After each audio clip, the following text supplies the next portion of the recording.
Okay, all right. We're gonna get going. I've been rambling.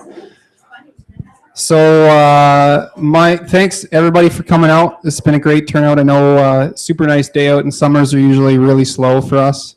But we decided to do one in July because it's going to be Dave's last meetup, which is kind of sad. He's going to Vancouver, but we're going to hopefully do a pretty good show here. So my name's Eric. This is Dave. You guys are at Assembly. They're a co-working space. They graciously sponsor the space for us. If you're looking for desks, contact them. Sonia, I think, is the person who's still organizing stuff there. Startup Calgary, Village Brewery, and Petrofeed for providing the beer. And what else? I guess I'll talk a little bit later about potentially what the plans are for the group later in the year. I'll talk about that at the end. So I put that in. Oh, Dave put this in. So this is how Dave and I first met. We met online in a forum. So I started the group probably what's the year? 4 years ago? If you search for NodeJS Calgary 4 years ago, this was the only thing you could find. Yeah, so basically I started doing Node.js in university, and then I was looking for other people, and Dave was one of the first people who answered. And so then started a meetup group, and Dave decided to help out and kind of went from there. Now we're here. Is that Craigslist or what is that? No, this is it's not Craigslist, no. Wanted. Someone else that loves JavaScript. No, this is Google Groups for Node at the time. So I guess, yeah, a bit of a recap of the stuff that we did this year. The last meetup was presented by Dave and Alexis from Bitovi, and they did 9 years of JS. I talked about React in the real world, modular JS, and we had guys talk about modular JS and ArangoDB. So that was Olivier and Christian. What else did we do? A bunch of stuff. Making a Ruby API real time, so that was pretty sweet. Dave did that with in collabs with the Ruby group, and then a bit of intro stuff to JS. So all that stuff is online like usual, and it's all up on GitHub and YouTube. And so if you want to go back and watch us talk, you can do that for free. What else? What do we got next? We have our presenters. We have Corey, who's up in front. He's going to talk a little bit about kind of tying in Feathers, which is a framework that Dave and I have written to make building APIs easier in Node.js. He's going to talk about tying that into mobile, actually, and how you do that. And I'm going to do kind of a brief overview of some of the stuff that we've done recently with Feathers and kind of our new site and new docs. And Dave's going to do some really sweet stuff about how he has integrated machine learning and Feathers to create a really sweet API. Sweet API, which is our fourth presenter. I think we're the very first JavaScript meetup that has a non-human presenter. So let's see how this works out, because it's a prototype. And you know how it works with prototypes. Hey, can you hear me? Can you hear me? Well, say hi to the JavaScript meetup. Hi, JavaScript meetup. Okay, let's try this again. Let's say hi to the JavaScript meetup. 1, 2, 3. Hi, JavaScript meetup. All right, say hi to the JavaScript meetup. It's still a little hard of hearing. Oh, and say hello to the internet. Hello, internet. All right, and maybe if you're listening, you can tell us something about yourself.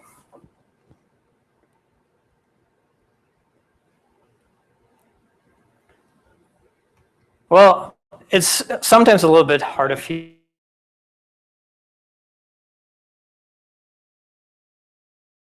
for all you skeptics out there, this totally wasn't like rehearsed. Yeah, do we have a... We'll talk a little bit about... Oh, Eric spoiled Sam a little bit on Sunday. 1 sec, let's see if this works. Who's the best? Who's the best? Oh yeah, I got it muted, sorry.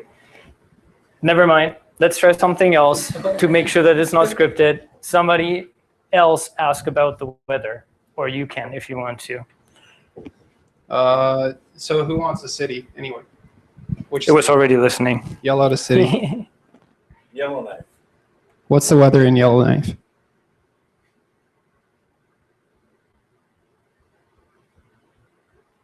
Is it muted at the time? Yeah, it was. You have to be closer to the laptop. No, I picked it up.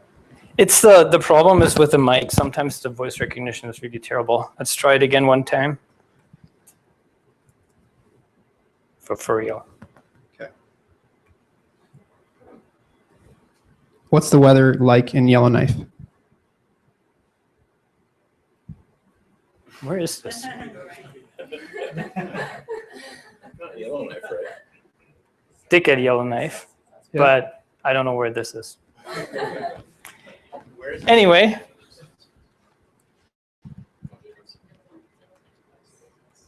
Thank you. It's in the Philippines. Yeah. It's in the Philippines. That is not.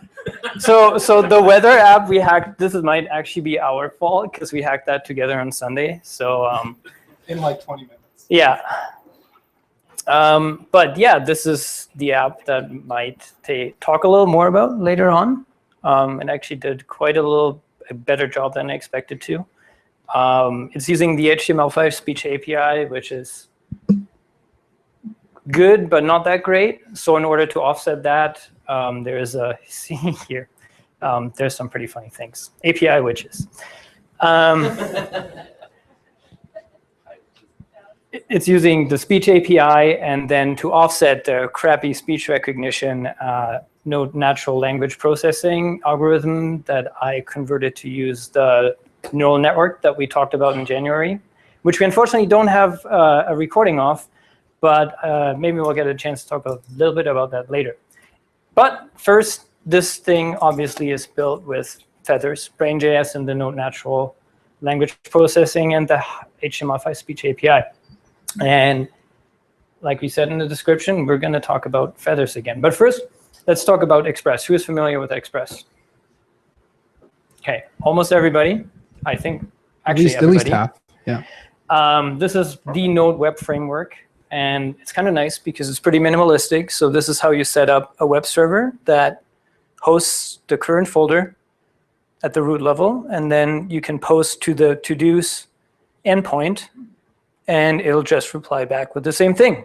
So you have to use this middleware, the body parser, which is here. So it parses JSON bodies, HTTP bodies. And then you create your own middleware. This is basically how it looks. You have a request, a response, and next. This is cool. Pretty flexible and powerful without being in your way that much. But because it's all very low level, you still have to do a lot of boilerplate to actually get APIs up and running. So we started working on Feathers, build our own thing first, because that's what every programmer does. And then we're like, hey, Express is the de facto standard, and the API is really nice. So we started building on top of Express. And what you do is just replace Express, like we saw before here, with Feathers, and you can build the same app. So you have the body parser, you do the same hosting, and then you just say, hey, configure the REST and socket IO APIs for me. And then instead of using this middleware here, you pass it an object with a bunch of CRUD methods. Pretty straightforward, actually. What you get for those CRUD methods is the params and a callback that you have to call node style with the error and then the data. And for get, you pass the ID, for create data. And all those data, you don't have to worry about parsing or converting. This is all done for you already. The cool thing about this is that you get access to that to-dos API, to that service, through REST. So if you do a get to /todos, it'll call find. If you do a get /todo/id, it'll call this. If you post, it'll call create for you. But you can also call it through WebSockets, which is not that much different. But what's powerful is that with WebSockets, you can send messages both ways.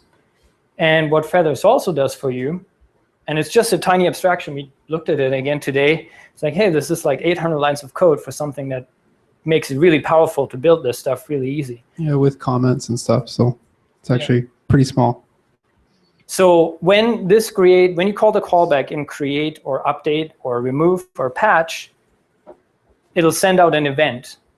You can use that event locally on the server or on every connected WebSocket client. And this is basically how we do real-time apps. There is no real magic behind it. You just send events when stuff happens both ways.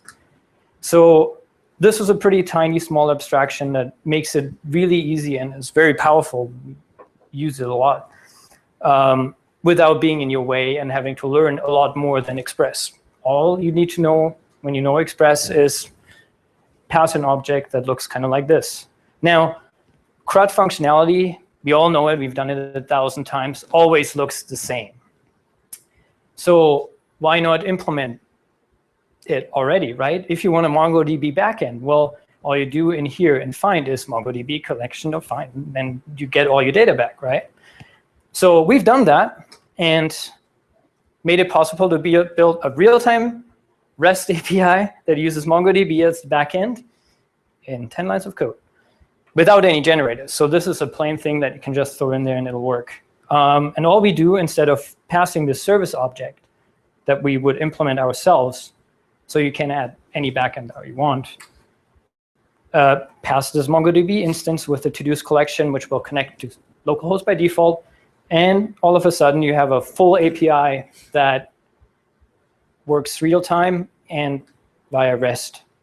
It's pretty fun to use. So this is how you use it on the server. You retrieve that to-dos service, which is basically this object, with some magic added.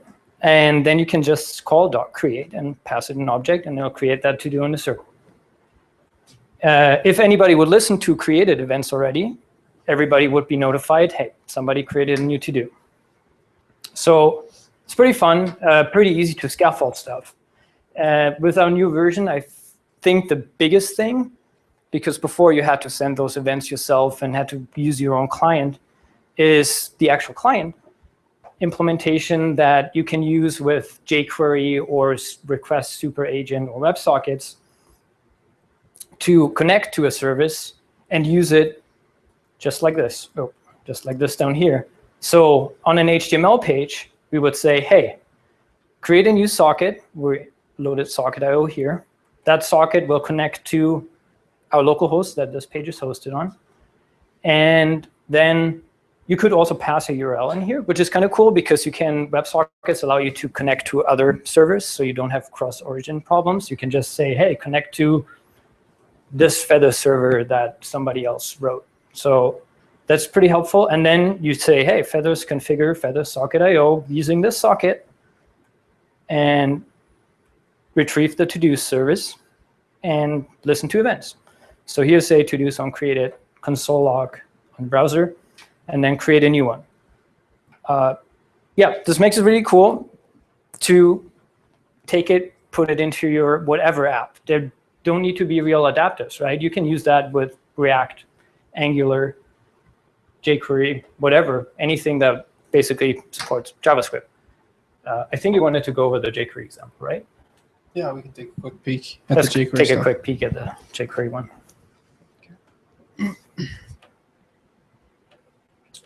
So here we've got a server running that automatically adds to do. So if I go and add one, I can just say, I'm gonna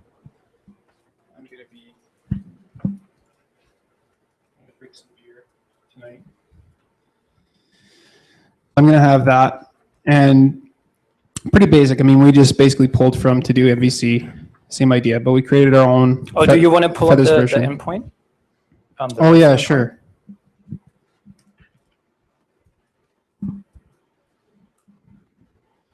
/todos. This is just a another front end, I think. Another front. Well, you can see the same idea. So we've got our to-dos in there in JSON. Go away. There we go. So you can see I added my to-do in there from the jQuery example, and any other client that's connected to this can also do the same thing. So nothing too revolutionary there. And even same with the jQuery plugin, like it's not too crazy. So if you go and you look at the to-do MVC example, you'll realize that this is not that much different. The only real differences here are that we're actually using the Feathers client to actually connect to it and replace it with our own. I think in the jQuery example, they use local storage, right? Yeah. Yeah. So they use local storage to store the stuff, and here we're actually talking to a real live backend. Like Dave had showed, we're configuring it. We're setting the socket to point to our Feathers endpoint, and then basically, If you go down, you see right here, we've set up our events to say, so these are kind of the client side ones here, and then for the service, we're also listening for any to-do that's created by somebody else, or if we create it, right? If we create it, we send it to the server, we're going to get a message back that says either it's updated, removed, or created, and then we're going to basically update our list internally. So again, I don't know, nothing, it's not too crazy. I mean, I think that's kind of the whole point, is that it's really actually quite easy to now make your app real time. And was there a bit more you want to talk about before we I go have to the like site? one more thing. Okay. So I was thinking of live coding this, but I think that's basically what's going to happen. So you guys can look that up. We can go into a little more detail later if you're pretty quick. I wanted to talk about the real-time proxy because, if you already created your Ruby API or Python or wherever it lives at, you might not necessarily want to throw that away, right? I did a demo with the Ruby group, which was kind of fun. So Tim did the API in Rack, I think. And then we just put a proxy in between that's running on Node and Feathers that talks. So instead of, we're using MongoDB here, right? So instead of using MongoDB or this, in this find all and get and etc., all it does is talk to the other API. So you have it as a proxy in between before your other API, your legacy API, and then all the clients can connect through WebSockets to this proxy server. Also through REST. This is also a good spot to do like user authentication and things like that, so you can keep your actually API really, really clean and small. And those are really small. They're pretty tiny wrappers that just dispatch their events. And when somebody through WebSockets creates something new on your API and the API returns, because you call the callback, every client that you want, because you can filter stuff too, every client is going to get the message that something happened. That's also, I found, pretty powerful and pretty unique. I don't think anybody has really done that yet. And because there's a lot of legacy applications, I feel like this is actually very, very important to be able to do, because you don't want to necessarily throw away your old API and redo everything in Node. And you don't have to. We had a Ruby versus JavaScript. I think none of it won, because really everything is still relevant, right? And there was one more thing I wanted to mention, but that was the proxy I wanted to talk, and I forgot what else I wanted to talk about. But that's OK. So there's a lot of powerful things that we can do by just putting a tiny wrapper in between. Yeah, and I think to kind of add to that too, like even if you don't want to necessarily rewrite, versus putting in, I mean, there's kind of the options, right? You either rewrite or you try and patch something in or whatever. If you're dealing with a legacy system, sometimes those both aren't an option. Like you might not be able to patch stuff in because you're pretty out of date, and even some, depending on which backend you're using, WebSocket support might still be kind of flaky. So it's a pretty good alternative, actually. Oh yeah, one thing I wanted to mention is that because we also showed how to integrate the jQuery example, because the integration is so easy, You don't even have to redo your app in a different front end, as long as you're using any kind of MVC framework on the client that does not even real-time updates, because you can just re-render whenever anything happens. That's what the jQuery example does. You don't even have to throw away your front end. So you could get a real-time app just by dropping in the new connector and connecting to the proxy, which is kind of cool. I want to make a demo for that because that was really fun to watch. If anybody has questions. Yeah, now's a good time. So what about like scoping of the events back and forth? So by scoping, I mean like, let's say your app is like logged in, so you want the events to be scoped to whatever account or user they're in. Yeah. Again, Can I pull it up? Do you want to talk about it? Yeah, we have the ability to do it. Ooh, new website, by the way. We want to go over that too, Yeah. but let's quickly look at the docs. Sorry, I spoiled the surprise. Damn it. Damn it. So there. Yeah, so you can do event filtering. And I kind of forget a little bit. We were talking about doing a Feathers, and I think you even prototyped it, doing a Feathers authentication plugin. But now I kind of forget. You're probably better actually to talk about this because you had reworked some of this stuff recently. So how it works, you authenticate with WebSockets. You authenticate through HTTP as well. So the REST and socket authentication is about the same. And as soon as you're authenticated, there's a passport plugin for this. So you can even use the Express stuff. It attaches a user information object to the params. So whenever you get a service call, the params will contain, besides the params that you actually send, also things like the user that's logged in, stuff like that. And then you just implement updated, created, and patched events in the service and say, hey, if the to-do that was changed, right? If the to-do company ID is the same as the user company ID, dispatch the to-do. If not, don't. So this is how you basically filter it down and just pass to whoever needs to get it. That's why this is actually great for user authentication. Yes? Is there anything in place in that MongoDB wrapper that you have that allows you to restrict the API in any way? Or would you have to create like a decide that access is spread operating? So Like if you wanted to restrict, like, listen to access to. yeah. Oh, yeah.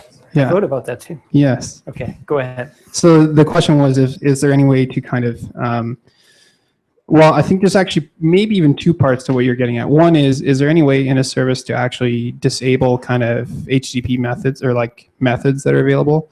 And then also, is there any way to do kind of sanitization of data out or like serialization, right?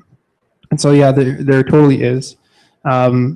Basically, what we've implemented is this concept of hooks. So before and after hooks, think like that. And you can chain them in any way you want, like you would any regular middleware, and you can register them. Now, one of the things we have talked about for service methods is being able to explicitly say only these methods should be available from this service, rather than you having to implement a hook to say, to limit functionality or limit, let's say you don't want to allow anybody at all to ever create things. You only want them to read things, right? Even including admins or something. There should be an easy way for you to limit all of the other functionality or limit that create functionality in a service method. And right now, the best way to do it is just to override it or to use a hook. But we've actually talked about in the services being able to explicitly say only allow, finds and gets, for example. So I guess the difference between like the big object is that with the hooks you have like reusable little middleware kind of things that you can put in, right? Like, oh, find only an admin can find all users, right? So you plug in this tiny little middleware and say, okay, only admins. And if you want to not expose your passwords, then just put one at the end for everything and say, hey, remove the password before you pass it. So I was just wondering if you could clarify a bit more what do you mean by real time? Because I mean, say the user puts some call to the server, it could be real time in the sense that you have some immediate user feedback on their end saying, oh, we're doing that for you, just wait. But I mean, obviously there's some latency from the server. actually Yeah. get. But It is definitely But asynchronous. yeah, it's async, but we're talking like typically, I mean, well, before going down the total rabbit hole, I mean, it depends on what sort of processing you're doing on the back end, right? But let's say minimal processing, you're just talking about network latency. So a few hundred milliseconds probably. So real time, I think for us generally means that you get push notifications. You don't have to explicitly pull for it, right? Yeah. Sorry. One other thing I was going to say too for hooks, really kind of what we're getting at there is the idea of cross-cutting concerns. Like if you've come from, especially Rails, right? They've got concerns that you can use across all of a bunch of your controllers. It's kind of the same idea, and that's kind of what middleware is actually. It's just cross-cutting concerns that you want to be able to reuse in multiple spots, and that's kind of the same thing that we've taken here, where you can reuse those hooks wherever you need to, and really making the functions really small because they're nice and easy to test. Sure. Sort of just a broad question that you were comparing in the notes to sales, which I have used to build a couple things, and then I've used Express later because I thought I was a little frustrated with sales sticking to Express 3 and other things. But they did have, one thing I liked about sales was the simple implementation of their policies, which is I think similar to what you were describing. Yeah. How, in a nutshell, how would you compare or position Feathers to sales, apart from the it runs on Express 4? And Yeah, so that's actually one thing. Maybe let's go. This is a good Want to repeat segue. the question? 'Cause- Yeah, sure. You wrote it out too. Sure. So the question was basically, how does Feathers compare to sales? So I'll quickly scan through so we don't see the whole thing. But basically, I did a quick little write-up. I mean, it's not that detailed, and I tried to be fairly objective. And to be fair, this literally just went out like 10 minutes before the talk. So if you didn't see it, that's totally acceptable. But basically, we're kind of comparing, some of the more prominent real-time frameworks out there. And, kind of the gist of it is a little bit for, let's say, Meteor, for example. Like once you go Meteor, you don't go back, and not really in a good way. Like most of the time, like Meteor has, I think, quite a bit of lock-in. They're VC backed. They initially started off a bit proprietary, but have kind of opened up a lot more. But I think there's still some remnants of that legacy. So there's a lot of stuff that is kind of Meteor specific, and even in terms of using node modules, or if you're using a Meteor module, you can't use that in and outside of the Meteor ecosystem and things like that. And I guess to say all these can support or do support out of the box real time. So that's kind of like the baseline, given that they're all real time. Feathers versus sales, I think this is probably the most comparable, which is why it's a good comparison. But I think generally, with the exception of being Express 4 and that we've stayed relatively current, we're a lot smaller. So there's a lot less code and a lot less stuff that can go wrong. The other thing, to be fair to them, they have better database support currently across multiple DBs, but that's something that we're working on. Personally, I'm going to be working on over the next little bit to add stuff like Postgres and MySQL. But I think the biggest thing is that some of the stuff that I really liked about Sales is their scaffolding is excellent. Like being able to scaffold their stuff is so fantastic. I was able to whip up an app really, really quickly. But not having to scaffold at all is even better. Yeah, I think that's a nice thing. Just when you end up getting to customization, or you want to kind of step out, very similar to Rails, if you want to step outside of the box, it becomes a little bit harder. They've done a better job than Rails for sure, I think, in being a bit more flexible. But basically, we don't make assumptions about how you want to manage your assets. We leave that up to you, because that's going to be different from project to project. I mean, some people want a very minimal API where they only need one endpoint and that's it. Other people have very, very complex systems. Another approach for us is that we're trying to be SOA kind of from the start.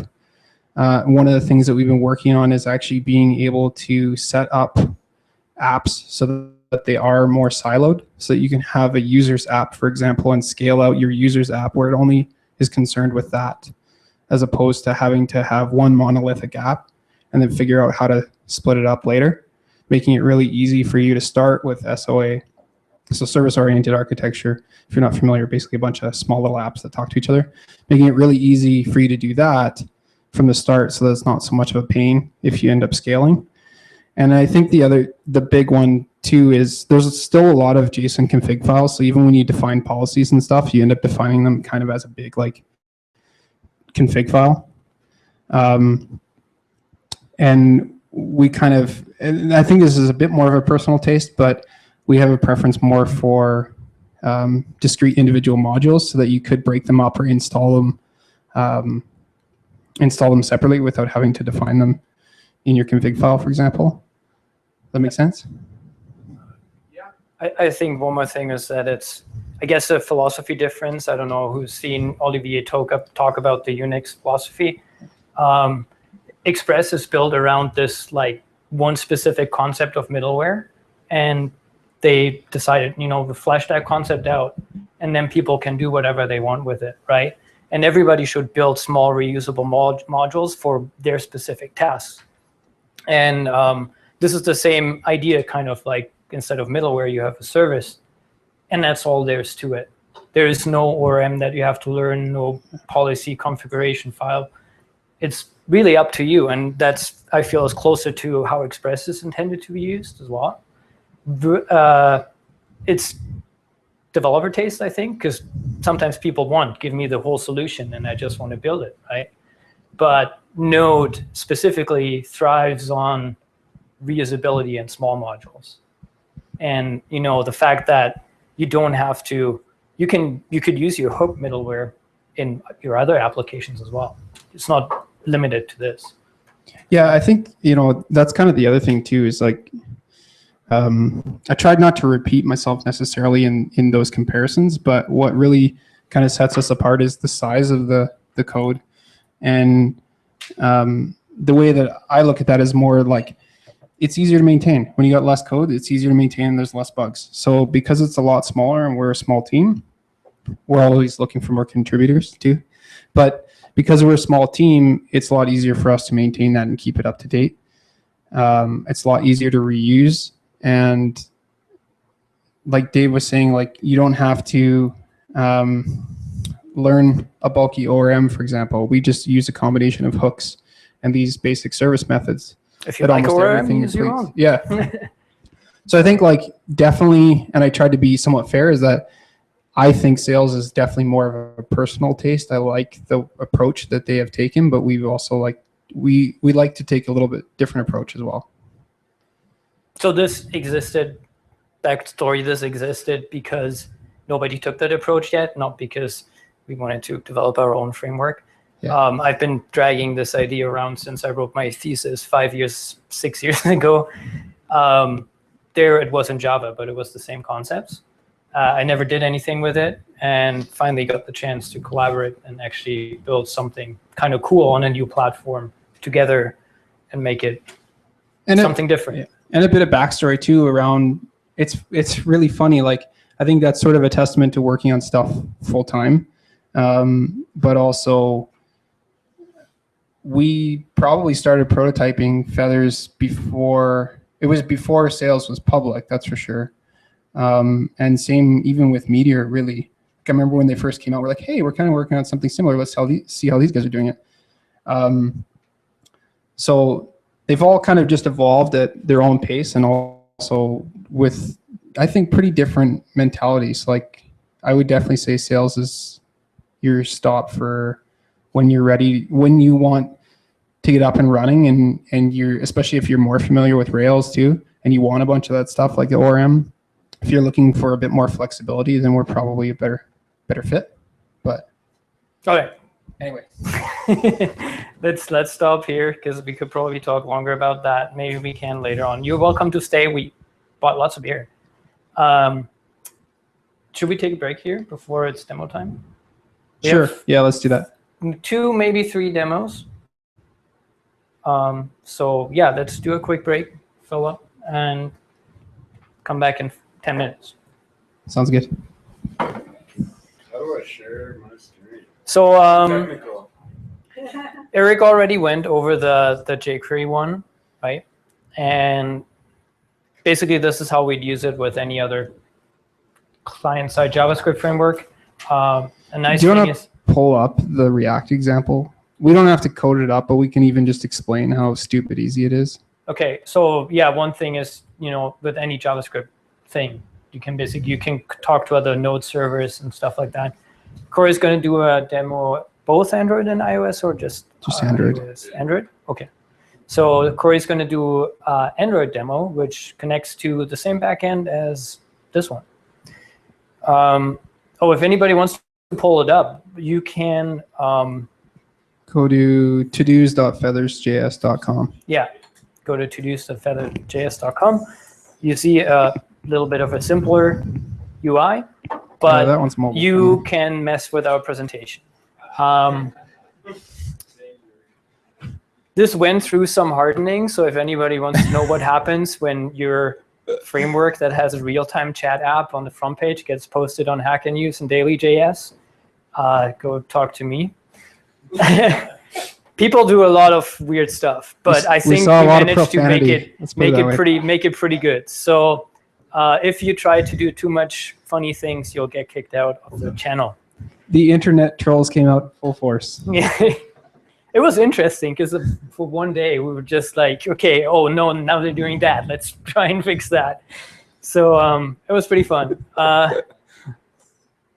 But yeah, you can add stuff, and Corey is going to demo the Android version of this, which connects to the same backend, which I think is pretty cool.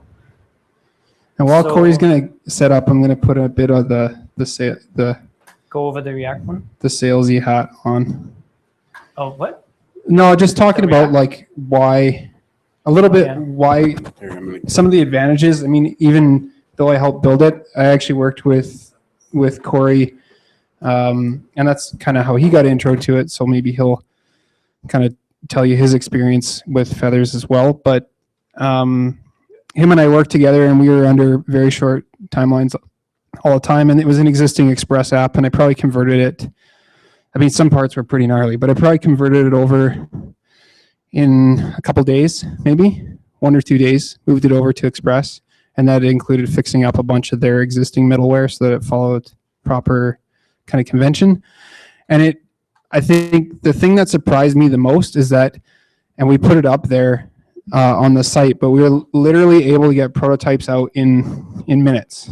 Like, I'm not even joking when I say minutes. Because we were using MongoDB and we already have existing adapters, we were able to spin up services. Speaking of adapters, if somebody has an HDMI on the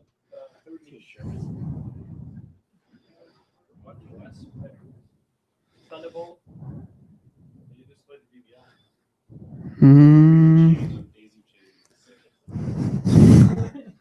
Okay, so we'll just. Oh, we got one. We do have one. Okay, perfect. So yeah, basically we were able to get prototypes out in minutes, and getting stuff, albeit admittedly not as tested as it should have been. But for example, we wrote a Stripe payment integration that was used in production without any issues. We wrote it in a day because we wrote it as a service. And I'll probably actually open source that as well, so that you have a pluggable kind of Stripe service that you can just plug into Feathers. But we'll let Corey demo. All right, there we go. So after Eric had introed me to Feathers and I saw how quickly we could roll some stuff out, and I mean really get stuff into prod almost same day, depending on your deployment process, obviously, or how big your organization is. So I started playing around. I've done mobile for years, so I started playing around with, and I was in the middle of writing an Android app for a client. So I started playing around with implementing some integration with Feathers. And I mean, it's really easy. The RESTful part is really easy because There's a lot of tools for that. Like on Android, you can use retrofit, which makes it super easy to call RESTful APIs. On iOS, there's like Alamo Fire, and there's a whole bunch of those. But I thought the real-time, so that's awesome because it's fully RESTful, easy to use. I can see people adding tasks. The other piece though is real-time. I thought using real-time and sockets on the phone would be awesome. You can, I mean, lots of the to-do apps you have these days, do it, chat apps and stuff like that. So yeah, so I kind of thought that I'd spike that out. I spiked it out months ago, and we had talked about me doing this demo ages ago, and then I hadn't really looked at it until today. So I put together a very simple app. It's read-only right now. It just pulls from the back end initially to load them over. I'm using Socket actually with Feathers, and then it updates. 1 sec here. I know this is a JS meetup, but I'll show you some terrible Java. So essentially, I've created this Feathers, a Feathers class, and the one nice thing about doing stuff fully in JS is it's all dynamically typed, so it doesn't really matter what comes back. Thing with Java is you get whatever you get back is essentially a JSON object, and then you can use Google's JSON to serialize it in. So I've used, I don't know if anyone, I'm sure lots of people are familiar with generics. I'm sure there's lots that aren't.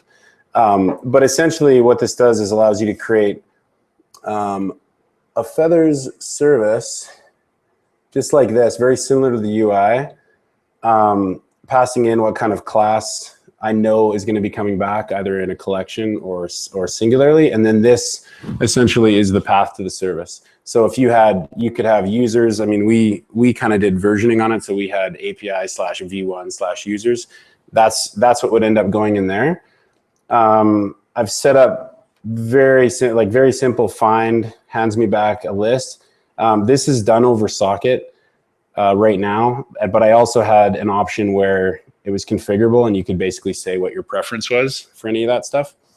But the coolest part is I use this, can't remember what the library is called. I'd have to look. It's a Socket.io client for Android, but essentially the way this works is whenever you have, let's say you have a to-do, it's gonna, and you'll see this on their documentation page. If someone creates one, it sends you a Socket event with the event name of to-dos and then created. So all I've done is set up the kind of key events. So removed, patched, updated, created, basically just deserializing it back into whatever object I have. And then I'm using this event bus here is just a good way. You can post events and then people can subscribe, not people, but code. To us, it's people. So essentially the way this works is when, if you go on there and you create a to-do, it's gonna fire this created event. And basically what this does is posts my created event with passing in that item. And the way that works right now is it calls this. It basically calls this on the main thread. And all I have to do is add that to-do and then update my list view. And same with removed and updated. So I think I spent, like today I messed around with a lot of random stuff, but when I first spiked this out, because it's so simple to get kind of all the base CRUD stuff you do, it took me like a couple hours, really, wasn't it? Just to play. And half of that was just figuring out which was the best Socket.io library for Android. And how to implement generics like nicely. Yeah, because I had it hard coded with classes, but then every single service I had to create was tied to a model, and then I was just writing a ton of code. So I basically extracted all that out, and I'm hoping at some point I'll get some time to roll this out as kind of a Feathers Android adapter, and then I'd already started on an Objective-C one, yeah. So you could do the same thing with iOS. But the nice thing is, I mean, once these adapters are written, I mean, you create a service with essentially that, and you get full real time and full CRUD. And then, as you can see, people are doing it's. I mean, and it's pretty quick. Yeah, updating should work. There you go. Pretty fun. To mess around with that stuff. Yeah, so I'll probably, if I do end up hardening this a bit and rolling it out, then it'll be on the Feathers website. Yeah. Yeah. That's about it. Any questions? All right. Mind blown. I know mine was when Corey showed me the next day when he came back. He's like, dude, I just wrote 2 adapters. I like just spiked it out with iOS and Android. I was like, what? Yeah, pretty cool. Sweet. All right. Dave, do you want to talk a bit about SAM and kind of machine learning, how that came about, and how you can make SAM smarter? Sort of.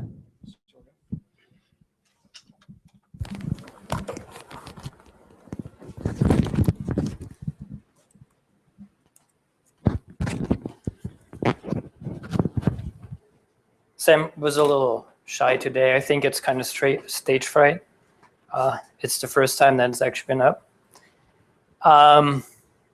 But I found that was pretty cool. In January, who was here in January for the gesture one? Nobody? I think I remember at least one person. I saw you down before it. Yeah, so let's quickly pull it up. That wasn't your FRP talk, was it, Kevin? No, that was his. No, after. Yeah. You did one AI detecting gestures based off of his, right? Yeah, let's see. So in case you haven't yet, go to our GitHub. Also to the YouTube. The reason why we didn't do introductory things, even though there's a lot of interest, is because it's not that exciting if you do it 4 times in a row.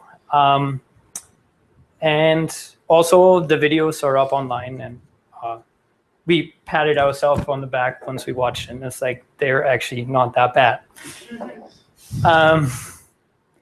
So let's quickly look. I think it was the Back to the Future one. We built a neural network. I'm going to talk a little bit more about the other stuff, and I have like some other things. Talked about AI and all the stuff that's happening right now, which is a lot, and it's happening quick. This is the app. So we built a gesture recognition app with a pretty shitty training set. Recap, what we wanted to do is, you make your gesture and then you train the neural network with it, and then, you say, hey, I think it was an A, and then you say, yes, it was, or you say no, and it'll get better as you go. Shitty data set, I'm saying because... It's Dave's handwriting, that's why. Yeah. And he can't write, my write goal it was all to anymore. sell it to US Customs so that they can read my forms. I don't know why this can't be done online. But or Canada Customs. Every time I come here, it's like, is this a 7 or a 1? It's a 1. You should see the birthday cards he gives his wife. It's just like 2-year-old. And it's getting worse, but I have computers writing for me. So wanted to teach it my handwriting.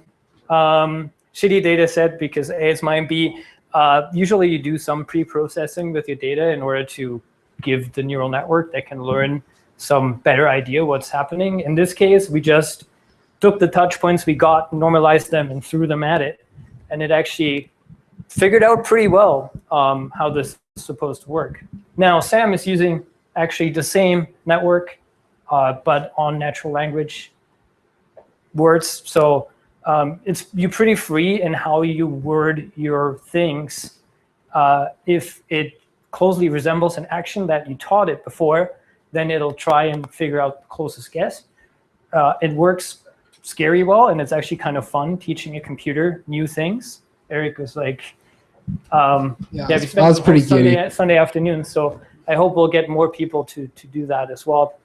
And what you can do with, maybe we can go into code a little bit. And I didn't share my screen, sorry guys. Does anybody here, I mean, I got a young daughter, she's 1.5, a little older now. Who's got young kids? And who's got older kids, but sort of still remembers what it was like teaching their kids stuff when they're young, right? A few of you. It's totally like that. like they screw up. I mean, you saw it. You know, they screw up once in a while. But the more you teach them, the more you practice, the better they get. And even we saw that on Sunday. It was actually pretty crazy. Without a whole lot of teaching, it was already getting smarter. And then, you know, we decided, oh, why don't we just see if it can tell us where the weather is by plugging into this API? So we took 20 minutes, wrote and we'll show you, the code's pretty small. It was actually mostly copy paste. Took 20 minutes, wrote a quick little module to plug into SAM, and then now it can tell us the weather. Not necessarily always accurate. Yellowknife is not in That was in the probably our Philippines, fault, though. but yeah, it's pretty good. So how this works is basically you give it a sentence, and then you associate an action with it. This is the Feathers backend. You give it a sentence, and it associates an action with it. So whenever something is wrong, then you just say, hey, no, I meant this, and then it'll associate the other action with it. We had things like I showed before to some friends. Let's quickly try it.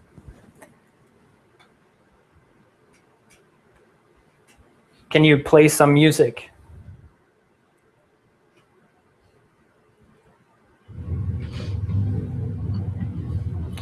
Ah, the sound. Stop the music. Yeah. Sound pickup. Stop the music.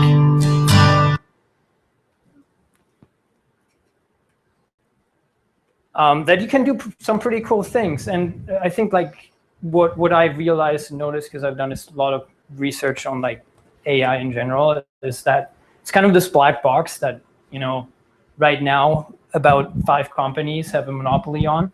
And I don't think that's a good thing, because that's not how the internet came to be. So this is a nice play project. I kind of, a nerdy geek toy, kind of want to have this in my living room and be able to be like, hey, let's watch some Netflix, right? Siri can't do that because you can't add your own functionality to Siri. So this stuff has to be open source. And what's important is that the training sets are going to be as important as the programming itself. So that is a big change. And if somebody has a monopoly on the training sets, doesn't necessarily mean that we're going to have, that it'll solve the problems, our problems for it, right? So I thought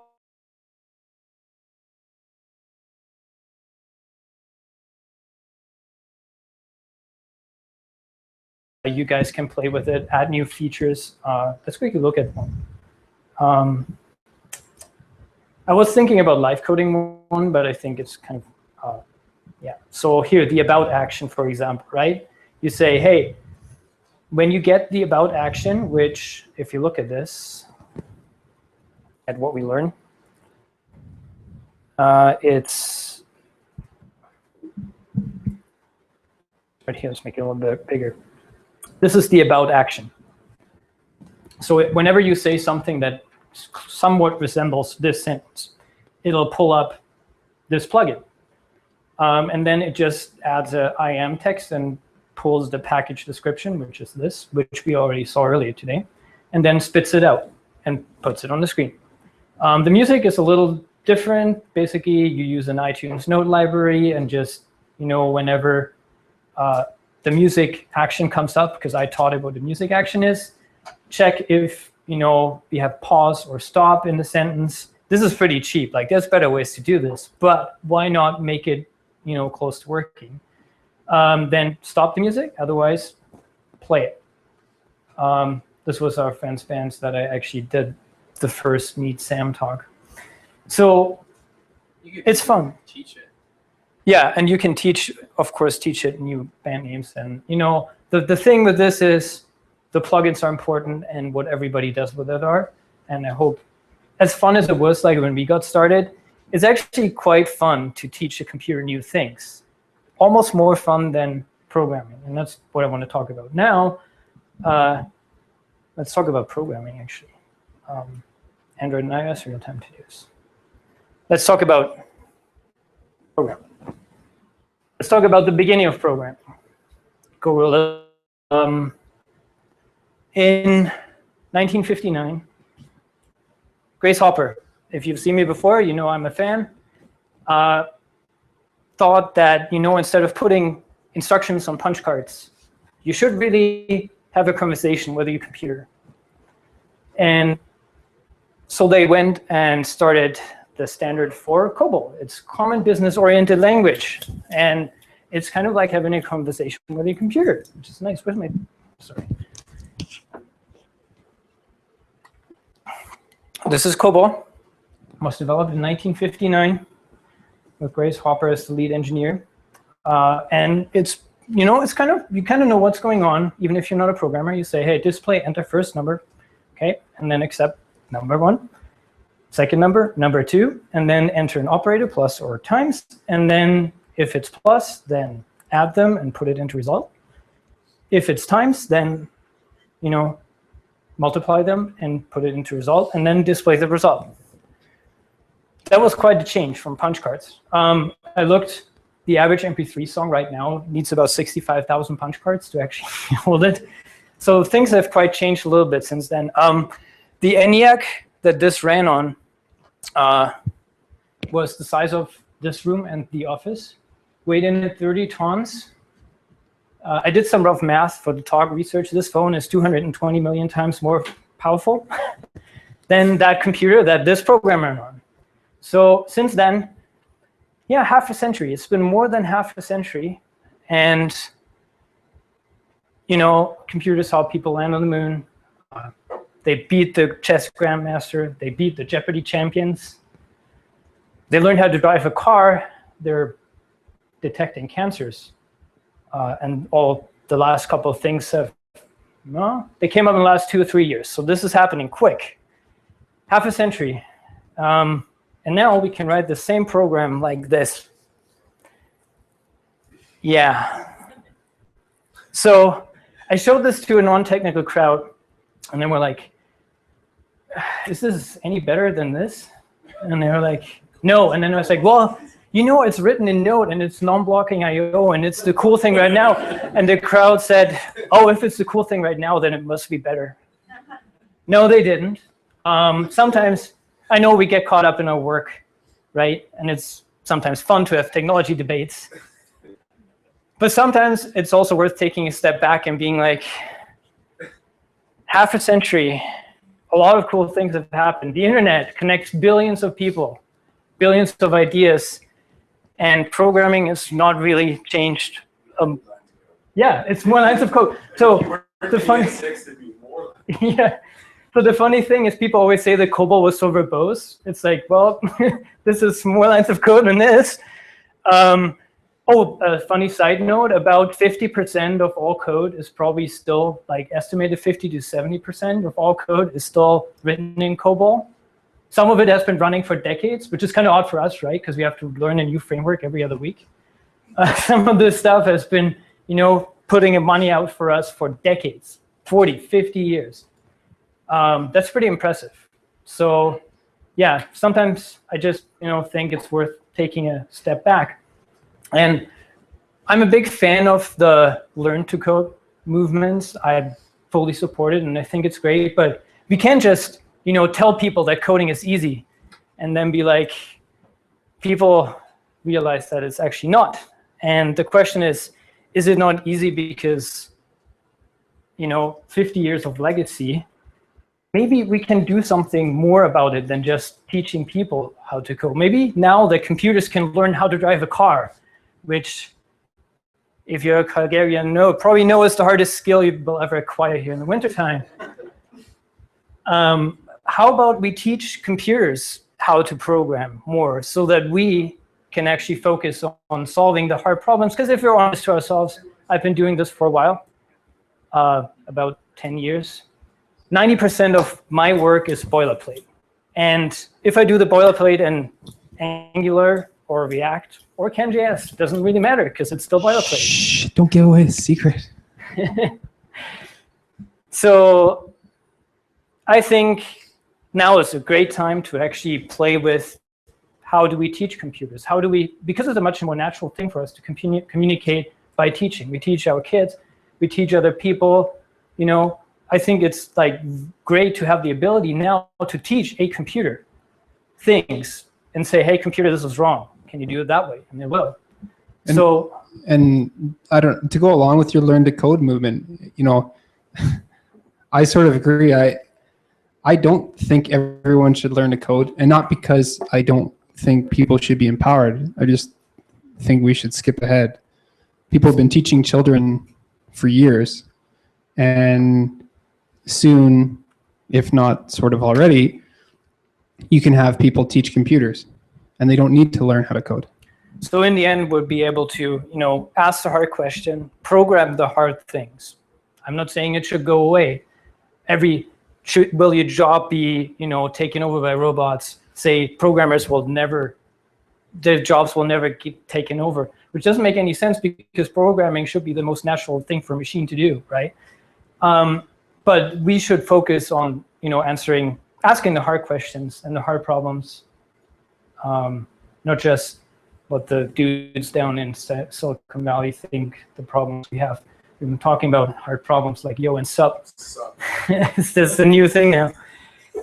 We can actually ask hard questions and, you know, solve the hard problems, and everybody should have the ability to do that, not just people that know how to decipher this. And I think we're all set up for it. And teaching a computer, working with this, what we did on Sunday, was actually kind of fun.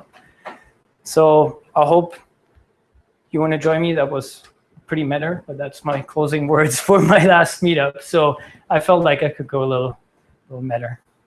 More teaching, less coding. Teach everybody and the computers. Thanks, guys.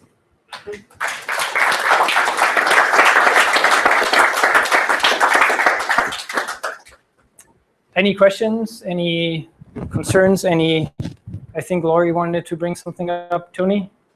How long before John Connor comes back and kills you for building Skynet? Good question. So what I'm trying to accomplish is that I didn't build it myself. I want everybody to build it. It's a collaborative effort, so you can't point fingers at Dave only. So Terminator is going to have a hard time killing everybody. Okay, I think Laurie, you had something else to share, and then we're just going to have a party, hang out. There's probably still lots of beer because there's so many people came here. I really appreciate this. So, thanks, guys. Or the free beer. I never was sure, but we always had so much beer left over that I... We'd like to think that it's not for the free beer. Yeah. So yeah, Laurie, you had something else to share, please.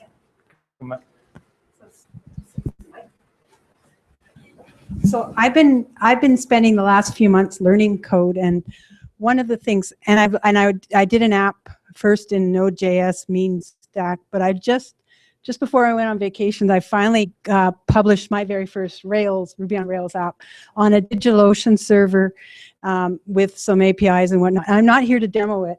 I'm here to say that what I've decided to do is I'm starting a meetup and sort of a community for people that are kind of going through the same thing. When I was learning, I was thinking this is nuts to do alone.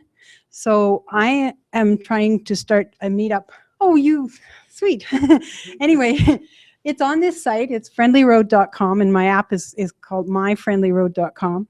And what I want to do is take people that are already learning code. So this is not a teaching code.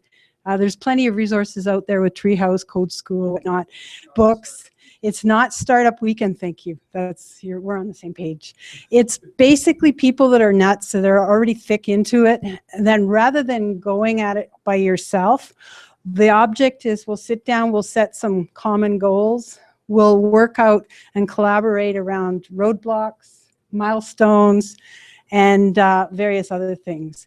And I now can feel confident that I've taken an app and it's sitting on DigitalOcean, it's live, and I've gone through a lot of stupid things. So I think if I can do it, you guys can do 10 times more. And I think there's a lot of us out there. The process I see going about this is I think the workshops will start in about August, September. But I'm gonna talk to every individual before signing this up, because I think when we get going, this is gonna be like 5 or 10 people at a time.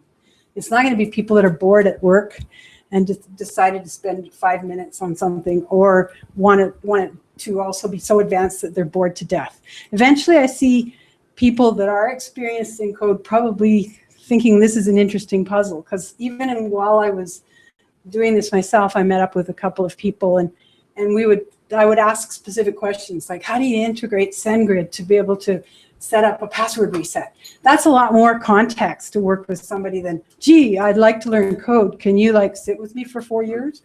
So, so anyway, I've started a meetup. I would be very interested if anybody is really wanting to see this happen to get in touch. If you have any ideas, get in touch. We'll figure it out. I've decided I'm going to organize it when I know who's here, who's going to be part of this. Are we 5 people? I'm thinking of hanging out at the Commons once a week. Not sure, but it's here. And I'd like to say, I think that this is really what what was started as the Startup Calgary hackathons. Like, this is really what it should be, or the hack nights. You know, it's great that the Ruby group and ourselves and the Chic Geek and even Python periodically, that we've all kind of come together on the same night every week. But ultimately, everybody kind of has their own flavor, and people also want to work on stuff and get help, and we don't always have the time to do that here. So yeah, I think it's a wicked idea, and this is exactly what people need, is more than just, I've been part of startup weekends, and I think they're also great, but if you're actually building a product, it's pretty hard to build a legitimate business out of that. A lot of people end up dropping off. You know, the idea kind of ends up fizzling after a hackathon, and if it's something that you actually care about and you want help with and you want to work on, it takes longer than a weekend, and you have to work on it regularly. So yeah, I think it's an awesome idea. Good bridge on that Startup Weekend, because what's different from Startup Weekend is I see Startup Weekend as a bunch of extroverts standing up with an idea, and in 5 minutes they're a CEO. And I think there's a lot of ideas that take a lot of time to materialize, and I think it's very important to explore yourself more so than the commercialization part. The commercialization part comes, and when you start working on something and you explore yourself, the biggest takeaway I came away with learning code was to stop bashing myself, because the things I was saying was like, oh my God, you're such an idiot. You can't do this. And it was like, wait a minute, there's only one person in this room. Yeah. And my laptop's still in one piece. I didn't chuck it. I see a new plugin coming up. Yeah. So the difference is that I think that everybody has something to say. And, you know, like I sat around a table at Chic Geek a couple weeks before going on away, and there was a couple ladies that had very little experience, but one lady was talking about she'd gone to a course and her kids got her a Raspberry and Arduino, and she was taking QA. And I said, well, you know, if you were working with a bunch of devs, they'd want you to validate their app. Oh, you mean I have value? Yeah, you know. So there's kind of what we'll discover is that everybody has something different to kind of add to the pool. So enough. Awesome. And everybody has the same problems. I think that's why, if you haven't seen Laurie talk here in March, it was really interesting for me too. Just to see, you know, people tend to think, oh, you know, I'm just a beginner. That's probably a problem I have, because yeah, you start bashing yourself, and then it turns out the entire room ran into the exact same problem before, and some might even be still stuck on it. So if watch the talk online, it was really good. Do you have some closing words? No, I think I'd like to thank Dave for, bit sentimental, but I'd like to thank Dave for being a part of it, and couldn't be running the group without you, honestly. And you know, I'm looking forward to the rest of the year, but I'm going to need some help from some people. So I know some people have already kind of approached me to help out, but it's going to be hard to replace, but we're going to try our best. And yeah, Ben, I don't know, it's been good. Wish you the best of luck in Vancouver, and hopefully we see you here or vice versa. The same I've been doing here. So just moving in office and you're doing. Well, yeah, my fiance got into school, Nice. so we're just, I don't know, I liked it. It was a fun city, and 5 years is always a good time to get to know a place, which also makes it shitty to leave. It's sad, but you know, at least I think the worst would be if people say like, I'm glad I'm out of it. Right? So yeah, it'll be interesting, but just let me see you guys. So yeah, I'm on beer number 3, getting started.